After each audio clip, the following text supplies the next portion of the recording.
This is a recording of the poet Alfred Lord Tennyson reading his poem The Charge of the Light Brigade, I think in the 1890s or late 1880s. It's pretty difficult to understand if you don't have subtitles, but hopefully if you read along you should be able to tune into it.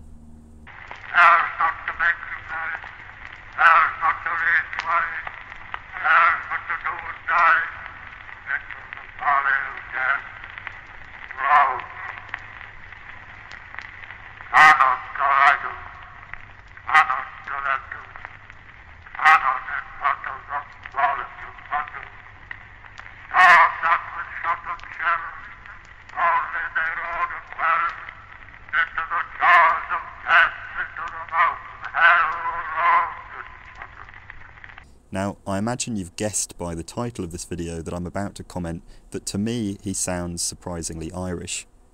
He was from Lincolnshire in the East Midlands of England, nowhere near Ireland. There's no particular reason for him to have been reading the poem in an Irish accent. It's not set in Ireland. Oh, somebody's having a whale of a time with their fixed-wing aircraft, aren't they? But yeah, it's not set in Ireland. There's no particular reason, as far as I can tell, for him to be reading in an Irish accent. I'd also be interested to hear what actual Irish people and actual people from Lincolnshire think about this, because it may just be my southeastern English ear picking up the Irish accent there. But this is part of a broader pattern of accents that are more historical within the English language sounding more Irish. Whenever I do a video where I present a reconstruction of English pronunciation from the 1600s or 1700s, that sounds Irish is always a comment I get. And in this video I'll be diving into the specifics of why that is.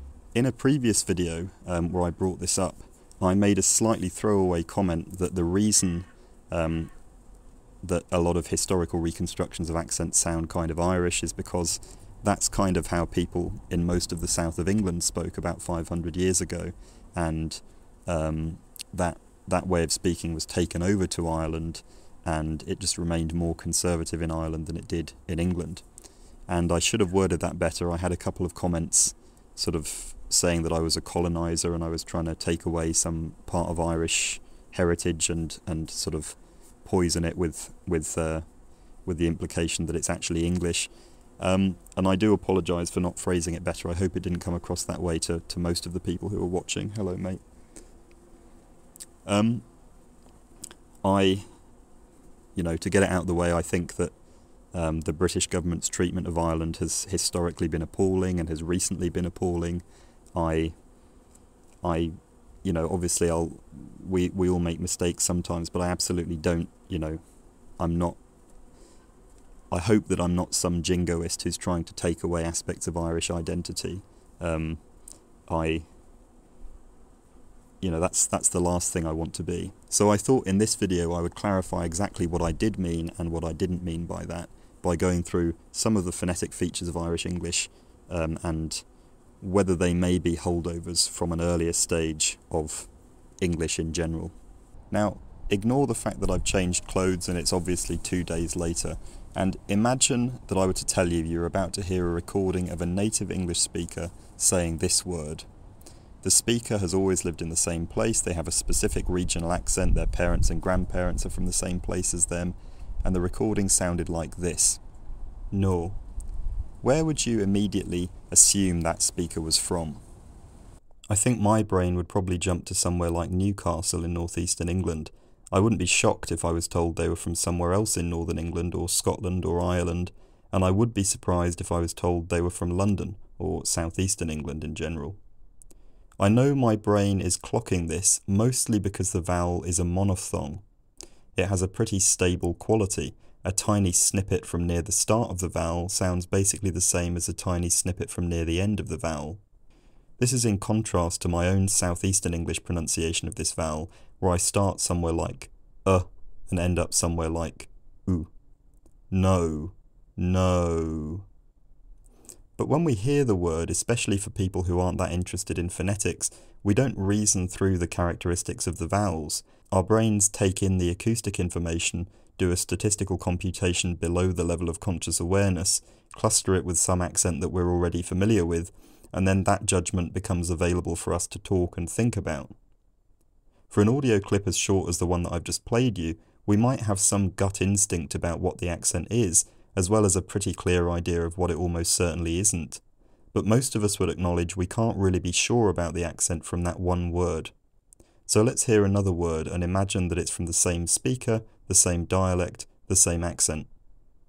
Fern. Let's hear them together. No fern.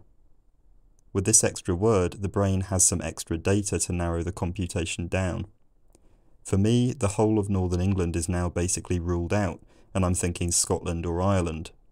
But why exactly is that? Well, many of you will probably have consciously cottoned on to one thing in particular, the fact that the sound is there. I think it's fairly common intuition that Irish, Scottish and American accents tend to preserve that sound where it's been lost or absorbed into the vowel in most of England, Australia and South Africa. But this monophthongal or in the word no, I suspect, will lead the subconscious machinations of the brain to favour the Scottish or Irish interpretation, because Americans tend to have a diphthongal vowel in this word, more like no. Another thing that people might be clocking, although it's more likely to be unconscious, is the fact that the vowel in the word fern has a more tense tongue position, not the central tongue position or the almost complete disappearance that you get in accents like mine or most American accents. I say fern with a very central vowel. American accents often say fern with, well, that wasn't very good, fern with almost, that wasn't very good either, with almost no vowel at all, almost just a syllabic sound. But many Irish and Scottish accents preserve that tense vowel quality in words like fern. If we were to add a couple more words to this little phrase, you'd probably notice a similar thing. No ferns in the cearr. Now in my brain this clicks it right into sounding Irish. We have the rhoticity again. This word cearr ends with a pronounced which a lot of accents including mine wouldn't have, as I said before. I would just say car with a long vowel, r, car. But there are two other things that I think most people would associate with Ireland. For one thing, this vowel before the sound, it has a very front tongue position. R. It's overwhelmingly more common to have a low back vowel in that set of words across the Anglosphere. For me it's car, garden. For a North American speaker it might be car, garden. Plenty of dialects split the difference and have a low central vowel where the tongue is neither completely extended forward nor completely retracted backwards, like Northern English or perhaps East Coast American ka. But in many places this patterns with non-rhoticity, where the sound is dropped off the end. Plenty of Irish accents retain a very front vowel and also the rhotic consonant, and even outside of Ireland these accents are reasonably well represented in TV and films, at least where I live. The other feature in this word, cearr, is a palatalized k sound. K is normally pronounced with the body of the tongue drawn back to the soft palate near the throat. The tongue is held there and air builds up behind it, and then it's released so that the air explodes out. K.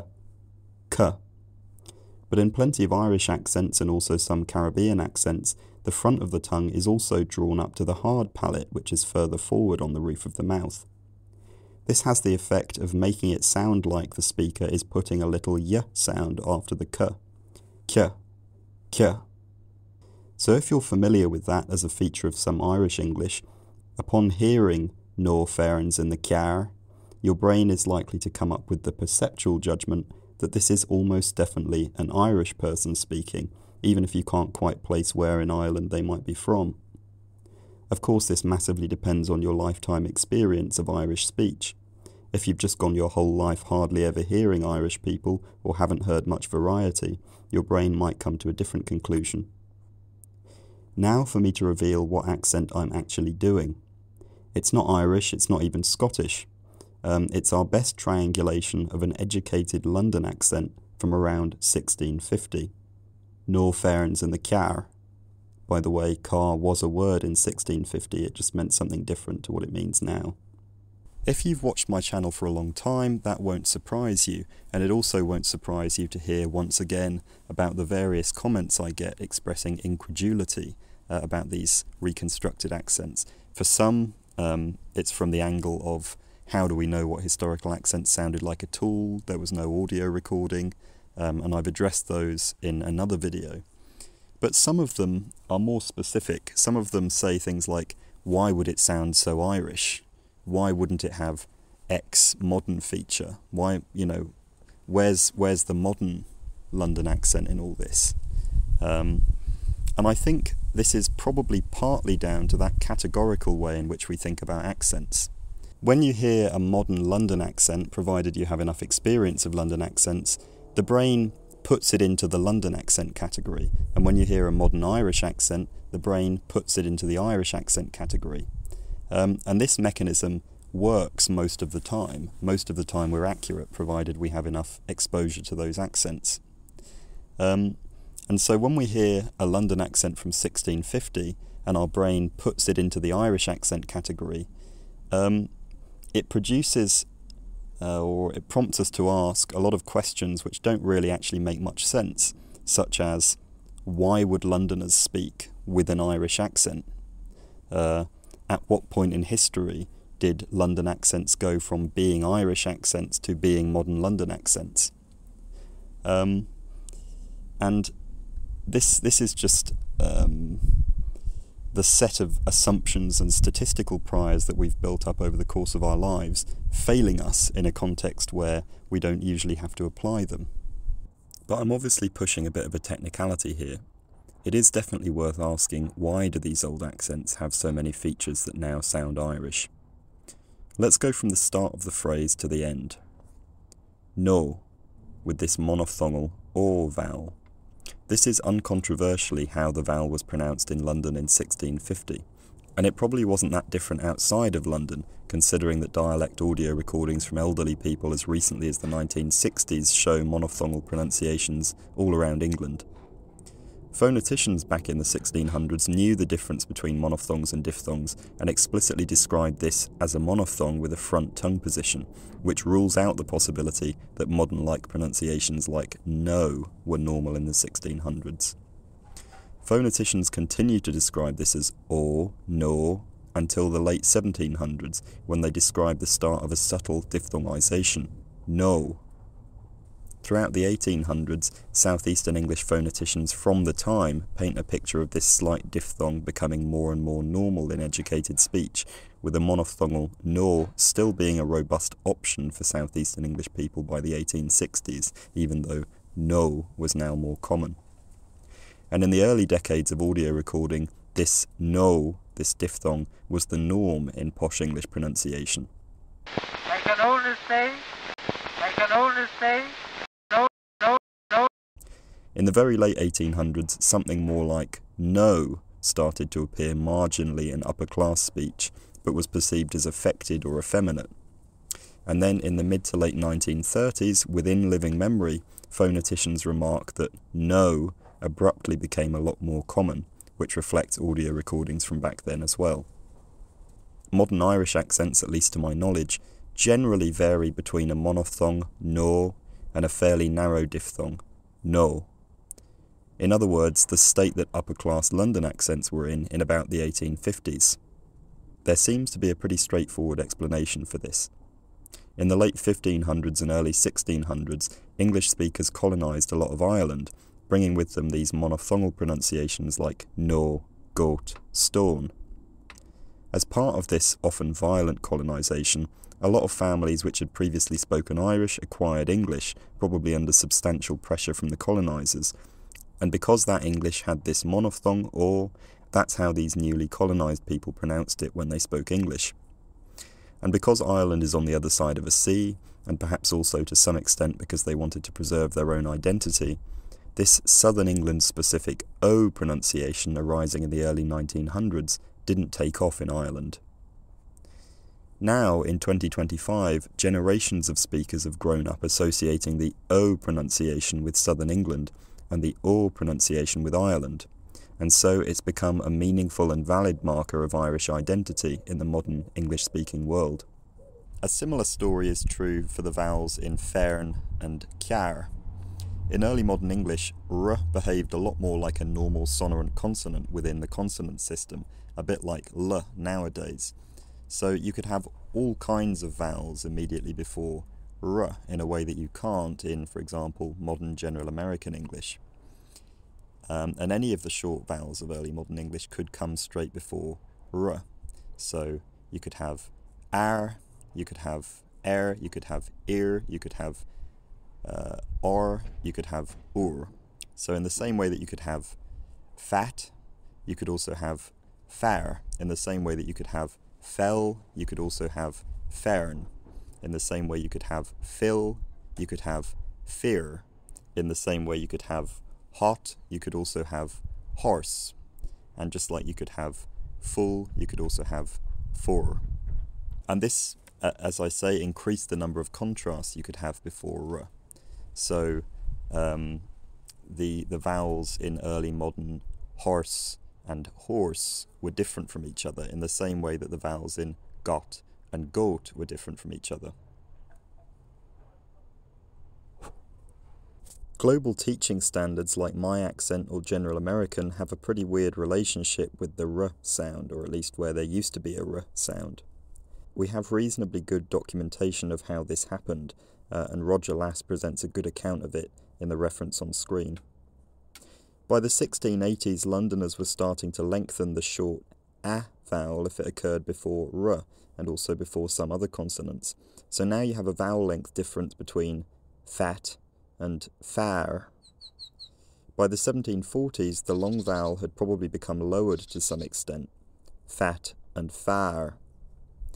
By 1800, it was probably normal in London to hear a fully backed long vowel, fat and far, although many speakers were also going non-rhotic at this point, so perhaps even fat and far. This is more or less the modern distribution in southern England, although the vowel in fat has lowered slightly. I say fat, far. This is a fairly specific course of sound change, and I don't think it's any big mystery why communities that were quite isolated from London, for example in Ireland, might just keep the old system, especially if they also spoke another language where vowel distinctions before rhotic consonants were normal. In southern Anglo-English, what had previously been short vowels before r were basically just merged into other vowels. We've discussed far, but you also have the vowel in horse just merging with the vowel in horse, giving modern horse, horse.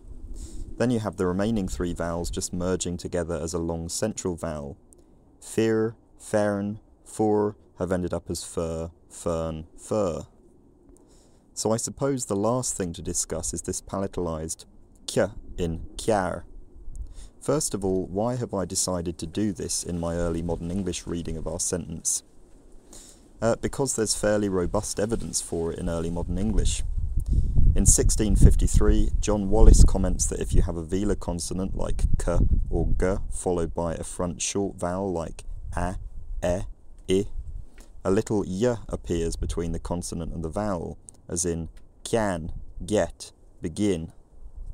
Wallis even commented that it would be hard to go from a velar to a front vowel without doing this, which isn't true because I can do it easily, can, get, begin, but it does suggest that he considered this reasonably normal in the southeast where he lived. At the late end, the 19th century phonetician Alexander Ellis said that he remembered old people still doing this when he was a child in the 1840s. So there's a good chance that the English that was introduced to Ireland in that large wave of colonisation did have this pattern of palatalised velars before front vowels. The Irish people who acquired this early modern English probably had no trouble reproducing this feature because the Irish language has palatalised consonants basically everywhere. And because the community continued speaking Irish alongside English, and still do to this day, the important contrastive role of palatalised consonants in Irish may well have reinforced lots of Irish people still using those palatalised consonants in English, including relatively young speakers. On a film I recently worked on, the Irish First AD regularly referred to one of the lead cast as Kit rather than Kit. Of course, none of this is to say that Irish English doesn't have substrate features from Irish. I think it's pretty well established that it does. But I suppose with this video I just wanted to clarify what I meant by that throwaway comment and show you how I find all this very interesting from what I hope is a reasonably apolitical lens. I know that's easy for me to say as an English person. We didn't learn much about Irish history in school as far as I remember. I guess probably because there was no way of framing it that didn't make the English government look like arseholes. So if you think I've phrased things badly, or you think I've got anything wrong in this video, I'm very open to hearing about that in the comments, and I apologise if so. But yeah, I hope this video has been interesting, and I hope it's offered something of a new perspective, although I realise I've covered a lot of old ground. And until next time, thank you very much for watching.